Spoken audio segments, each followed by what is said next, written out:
माझ्याबरोबर रामकृष्णारी हा आमचा विकास नंदकुमार कारंडे, बरोबर ना? हा मानखुर्दला राहिला आहे.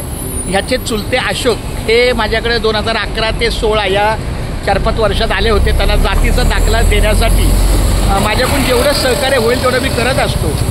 आणि मला माहिती आहे हे आता मला सांग, एवढं सगळं आपण कागदपत्र शाळेमध्ये बघितली असते का? खरं सांग, शाळेमध्ये एवढं वजन घेऊन आलं असतं का? त्यामुळं आणि मी नेहमी माझ्या पनवेलच्याच घरी बोलवतो आणि त्यामुळं हा विकास लगेच ऐकलं त्याने आणि सुट्टीला मला लागली कारण 1 तारखेपर्यंत माझा रिझल्ट होता. पण तरीसुद्धा त्याने मला सहकार्य केलं, मी पण त्याला सहकार्य केलं. त्याने ऐकलं आणि लगेच आज माझ्याकडे आला. उद्या मेगा ब्लॉक असल्यामुळे शनिवारी तो आला. त्याला जेवढी आवश्यक ती कागदपत्र होती ती दिली, त्याची झेरॉक्स घेतल्या त्यांनी.